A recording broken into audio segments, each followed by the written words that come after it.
Yo, you already know the vibes. You heard it's Dead Serious from Black Legacy. We Shine Studios. You already know the vibes. You heard? Talk to me tonight. Shine Entertainment. Yeah. Boy, and we back. We Shine Studios. Today we got a special guest, Dead Serious, Camden, New Jersey native, Minnesota repping, You heard? Black Legacy clothing Alright. that's going down right now. Let's talk about the clothing that you got jumping off right now. Well, you know, in this times, 2020, I wanted something that, like, us black people could unite in something that represents us. You know what I mean? It's been a lot of clothing designers and all that really ain't giving us the respect we deserve, and we spend a lot of money with some of these top line designers. You feel me? So I just wanted something affordable that we could represent when we throw in our bags. You heard?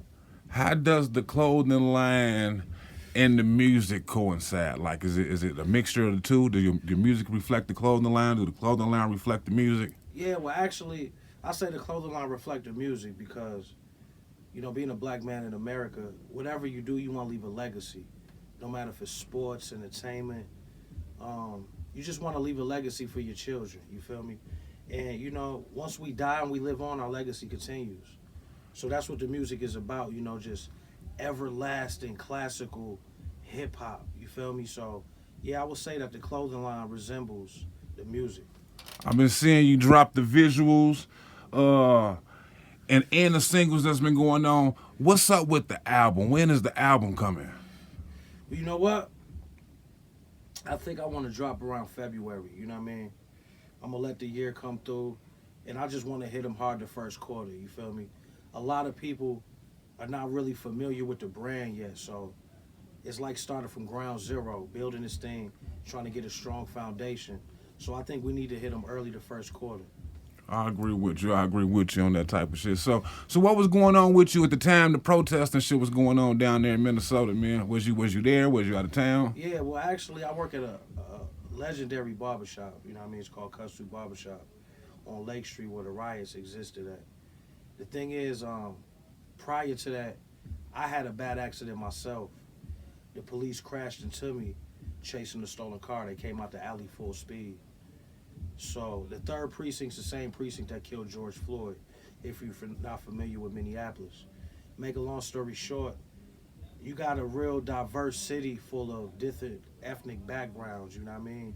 So the riots looked a lot different than the average city that's just in the urban area. And there was a lot of vandalism, people stealing and looting for their own personal value and all that, and our own personal gain. So, the city just was damn near on fire. Lake Street, South Minneapolis, it spread it over towards North Minneapolis, a little bit downtown. But at the end of the day, when you think of 2020, Minneapolis is one of them cities that you might always bring up, you feel me? Because that city doesn't really have a bad rep. And you could really make it out there financially, but it's just they killed the wrong black man this time, you know what I mean? It's never the right thing to do, dying to police brutality, but I think we had enough. This was our 4th national murder on the news. We had George Floyd, we had Philando Castile, Jamar Clark, and a guy named Mookie Mo. I can't remember his first name. So this was our first national murder on the news. Man, I got lots of family and homies down there in the Minnesota area, man. Shout out to them, man, and everybody stay safe. I know it's been hectic down there in the city and shit like that. So how's you gonna take all of this energy and stuff that's going on for 2020 and prepare for next year? Do you think this COVID shit gonna end or is it still gonna go? At the end of the day, they clown Michael Jackson, man, for wearing the mask, and now they say he might have been ahead of his time, you know what I mean? But at the end of the day, sometimes you gotta destroy before you can rebuild. You feel me? This is a perfect opportunity for the businesses and the whole community is just to rebuild and come back stronger, just like the World Trade Center. They built a stronger foundation, stronger building. So this is a time for Minneapolis to grow and overcome. We can overcome anything, you know what I mean? When can we expect the full launch of the Black Legacy clothing?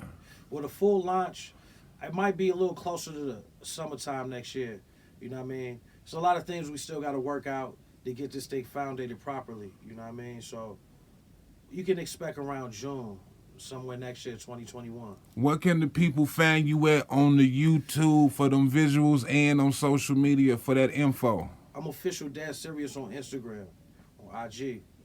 You can find me at Dad Serious on YouTube. Everything spelled correctly, you know what I mean? And if you want to hit me on Facebook, I'm Camden, New Jersey. You heard? Okay, what's that again on Instagram? That's official Dad Serious. Everything spelled correctly. No underscores, no nothing. Just official Dad Serious. All right, I got a question. If it was two movies you had to pick from, what would it be? Would it be Scarface or Players Club? I have to go Scarface. All right, thank you for stopping by, man. Anything you want to say to the homies? Any shout-outs or something like that? Hey, yo, shout out to weshinestudios. Official Dad Serious, Black Legacy in the building. Camden, New Jersey. Minneapolis, Minnesota. You know what I mean? Shout out to Jimmy. And shout out to every black man out there trying to be successful. You know what I mean? Right now, it's a good time to unite. So, Black Legacy. Thanks for stopping by, man. Touching down while you in Vegas on this promo tour, man. I sure appreciate it. Thanks a lot for that. Today I think I feel somebody watching me. You either speaking to the streets or you speaking to cops. That's the reason why I'm speaking through a speaker box. Shine entertainment. Yeah.